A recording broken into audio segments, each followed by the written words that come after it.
Hey guys, we're back at it again with Bavan. Hey. That was really cringe, I'm sorry. So today we are reviewing the movie Darkest Hour, a historical drama directed by Joe Wright. Dylan, would you like to give us a quick summary about the movie? This movie is a highly underrated You gotta movie. cook. It's a very highly underrated. So this takes place, as you know, in 1940. This at a very dark period in time of humanity. France had just fallen. This takes place is a World War II drama. When it occurs right after France had just fallen to the Nazi Party, led by obviously Adolf Hitler, and Adolf Hitler had basically conquered essentially Europe itself at this point. You with England's greatest ally being France just being completely obliterated by the Germans, and essentially England was all by himself, and the man, one of the world's greatest men to ever live, in my opinion, Winston Churchill, was given the responsibility of being prime minister to lead the nation in the hopes to inspire his people, not only to survive but to fight back against Germany. And this film just narrates that difficult, tumultuous time in which, right after France had fallen, what does England do now? Do they surrender to the Germans? Are they even able to fight back? There was a lot of questions posed, and this all happened in real life. And I love history, as Miss Retos has you know, and I just thought that He's a very political guy. I had that too, and I know a lot about World War II and especially Winston Churchill. So when I first found out about this film, I knew I had to watch it, and this is a great film, for sure. So what do you feel like the film was trying to achieve? The film was very aimed to the political and personal challenges faced by Winston Churchill, and I feel like during the pivotal moment in history, Very, very, very important moment in history, for Yeah. sure. I thought this movie was a character drama, mostly like it really focused on Winston Churchill. But I don't think so. Why do you say that? I feel like it was very it wasn't based on him. It was just based on the whole situation itself. That's true. That's true. There was a lot of areas in the film that were talking about other situations. Yeah, it was very it was about Winston Churchill, but it was very connected within other True. Timelines in World War II. That's a good point. Yeah. Events. You mean, Yeah. Right? Yeah. No, that's a very good point. Mood. What would you say the mood of the film was? It's very tense and dramatic. Mm-hmm. And I feel like reflecting the historical events and the sense of urgency and the crisis throughout the film. Mm-hmm. It really showed resilience. For sure. I thought the film. We have a little guest. Hey, Milo. I thought the film did a great job in reflecting the desperation and just the confusion of that time, because at that moment in history, England didn't know whether they were gonna fight this war all alone. Germany itself was at its peak of its power. They looked unstoppable, and knowing the fact that their main ally, basically their only strongest ally that could actually put up a fight against Germany, had just been obliterated. It was a very dark and a disturbing time for history and humanity, because it really felt like the world was going to lose itself to the villain. So the way the film reflected that mood and atmosphere was great, and I also loved the ending of itself, because it showed just how great of a leader Winston Churchill was in order to rally his people and inspire his people to fight back. Right? You remember the speech scene at the end? How rousing it was, and how dramatic it felt and powerful it felt to rally not only the parliament but the people itself.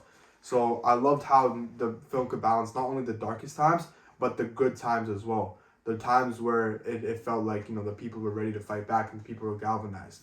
So it did a great job capturing both moods. And I feel like the mood was just very appropriate for the film. Mm-hmm. For the historical context, the filmmakers really achieved this through lighting and the cinematography. I feel like they just really they focused on those a lot to set the tone and tell the viewers that's it, that's your thing, And I feel like the use of period appropriate like settings, like the dark and the worn-torn backdrop, you know. I think it's just like very like good. Oh yeah, like the setting of the film was great. Like yeah. it looked like you were in 1940s England or London. Exactly, which like brings us to the elements of narrative. Like, I feel like that was like a really big one for it. For sure. Well, aside from the setting, was there anything else in the film that stood out to you? That was your main one? I feel like that was my main one. Okay, that's cool. For me, it was the acting. Also dialogue. Dialogue was very powerful. The film did a great thing too with remember the speech at the end? Mm-hmm. That they took that real speech from Winston Churchill's actual speech. He really said those lines in history. He really said that. Mm-hmm. Can you imagine hearing that? How powerful it would have been in that time? Can you just imagine that? Yeah. It would have inspired you to fight back as well, correct? So that was great. I want to highlight. I would have been happy as a housewife, but I really want to point out Gary Oldman's portrayal of Winston Churchill because he won an Oscar for this and it was well deserved. Well deserved. I said this about the Dark Knight, a film I just reviewed, but it's like he was immersed in the role. He gained on pounds. And to look like Winston Churchill himself. He smoked like he smoked like a chain smoker like him. He talked like him. He drank like him. And most of all, he was him. He really was. He embodied the character. Was him. He embodied the character in every sense of its nature. It was a great portrayal of the iconic man himself, Winston Churchill. And I don't think any better actor could have done a better job. And I feel like this movie was like very like the point of view was like primarily Winston Churchill's. 100% it was Winston Churchill. Right? And the film really like focuses on his perspective. Yeah. And like and the struggles during like the very critical time that it was like brought to them.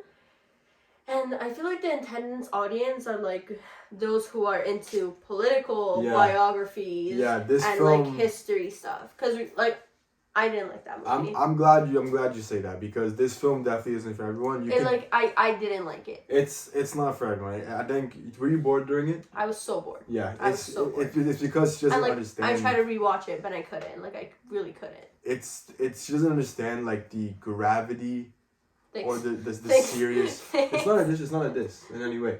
It's just you don't really comprehend of just how serious that time was for humanity. No, I do understand. It was like England against the world. No, I understand it. It was like a very like traumatic and like hardcore like insane like experience. But I really like. I just don't like. I can't watch those kind of films. Yeah, and that was during the Blitz as well. So I want to also highlight like Germany was bombing London and other important, Germany was doing a lot of things. Yeah, so it was just a very depressing, bleak time in history. Yeah, but I can't. Like, I don't like those movies. I don't know. You need a lot to be engaged, right? You just me. I love rom-coms, and oh my god, I die. Let me like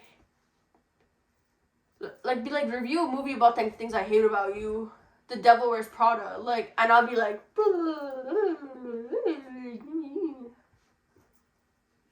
I hate that about her, honestly. Like, especially with films like this good. It's not as like on par as Forrest Gump or anything. I love Forrest Gump. It's still a great film. But like I liked Forrest Gump too. It's not a rom-com, but like it was very engaging. It was very like. You didn't feel this film was engaging? No. I think like Forrest Gump was very like comedy. Mm-hmm. Like it was like it wasn't comedy, but like you would see like it was like very light. It was like so like genuine. Yeah. And I feel like this movie you could say it was genuine. For some people, they would like find it extremely genuine for them and like be like, oh, and like it brought out my soul and like understanding the difficult times that they went through because it just was so realistic and it brought the visuals out for me and like I could see it myself as if I was in that during that time. That's a good point. Right. But personally, I just can't do that. Yeah, that's very well said. Like, there's, like, other movies, like, I could watch about, like, war and, like, thing, and I'd be like, okay, that's cool, like, Like, Children of Men was, like, very, like, thriller, war kind of ish, right? Not, like, compared to this. Like, they're totally different, like, visual. Like, if you put them on, like, a scale, it's, like, one's, like, very much heavier. That's one in the future, and this is, like, yeah, like, right? Like, this is, like... But, like, it had, like, violence. It's not about the violence. I just, like... I don't like watching these kind of movies. Yeah, it's it's also very dialogue heavy too. Yes. That could bore you, right? Yeah. Yeah. I like very like linear movies. Yeah, no, I fully understand. So what would you rate it then? Like a 2.5 out of 5. That is disrespectful. No, like the movie itself was great. But personal opinion though, that's like more the than movie fine. itself was great. Yeah, but I think a flaw in this movie. I felt like it could be a little bit boring, and I'm a history guy myself, so I was infatuated. But I do concede. How other people would like. It would be boring. I do see that, so that's why I rated it a 4 out of 5. But still, great performance great movie led by an amazing performance by Gary Oldman. I thought it was a very solid movie, in my opinion. Yeah. Yeah.